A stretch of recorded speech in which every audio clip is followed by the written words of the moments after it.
saya dengan NIM 2002030001 dari jurusan Budidaya Perairan Fakultas Ilmu Kelautan dan Perikanan. Kali ini kita akan membahas sistem pencernaan ikan yang dimulai dari mulut, rongga mulut, faring, esofagus, lambung, lorus, usus, rektum, dan anus. Keberadaan bibir berkaitan erat dengan cara mendapatkan makanan. Di sekitar bibir pada ikan tertentu terdapat sungut yang berperan sebagai alat peraba. Mulut terletak di ujung hidung dan juga terletak di atas hidung. Yang kedua, rongga mulut. Di bagian belakang mulut terdapat ruang yang disebut rongga mulut. Rongga mulut ini berhubungan langsung dengan segmen faring.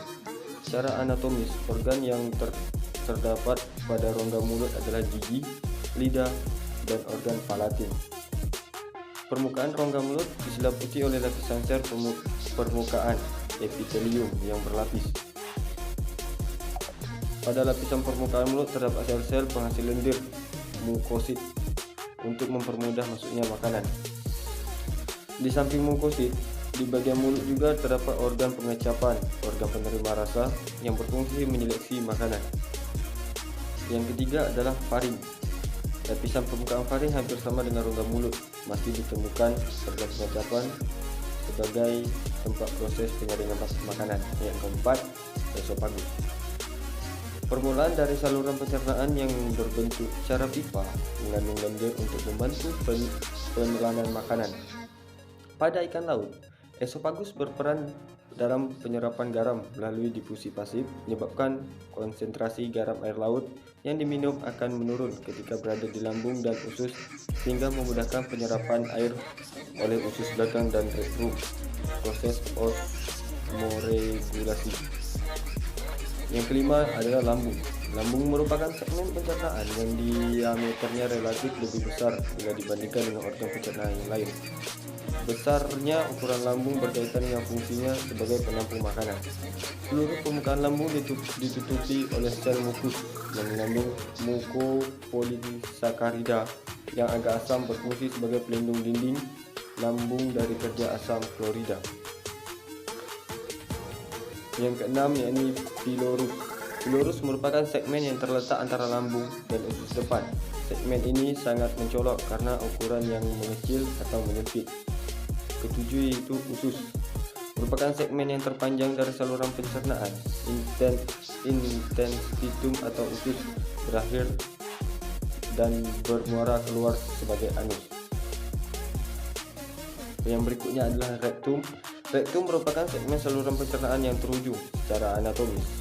Sulit dibedakan batas antara usus dengan rektum. Namun secara histologis, batas antara kedua segmen tersebut dapat dibedakan dengan adanya katup rektum. Yang berikutnya adalah kloaka. Adalah ruangan tempat bermuaranya saluran pencernaan dan saluran urogenital. Ikan bertulang sejati tidak memiliki kloaka, sedangkan ikan bertulang rawan memiliki organ tersebut. Yang terakhir yakni anus. Anus merupakan ujung dari saluran pencernaan. Pada ikan bertulang sejati, anus terletak di sebelah depan saluran genital. Pada ikan yang berbentuk tubuhnya memanjang, anus terletak di belakang kepala berdekatan dengan pangkal ekor. Sedangkan ikan yang tubuhnya membundar, anus terletak jauh di depan pangkal ekor mendekati sirip dada.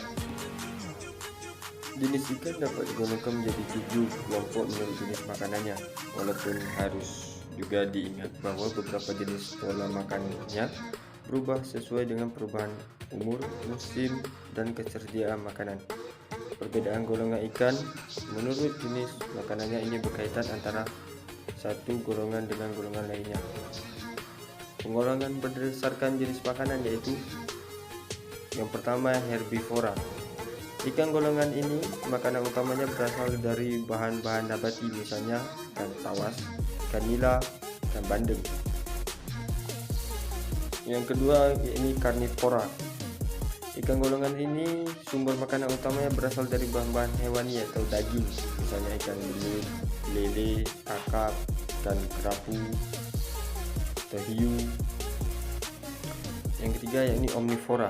Ikan golongan ini sumber makanannya berasal dari bahan-bahan nabati dan hewani atau pemakan segalanya, namun lebih menyesuaikan diri dengan jenis makanan yang tersedia, misalnya ikan mujair, ikan mas, dan ikan gurami.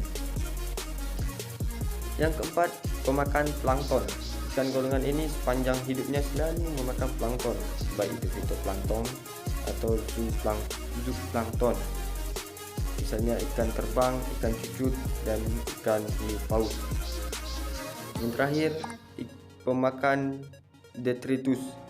Ikan golongan ini sumber makanannya berasal dari sisa-sisa hancuran bahan organik yang telah membusuk dalam air, baik yang berasal dari tumbuhan maupun hewan, misalnya ikan belanak.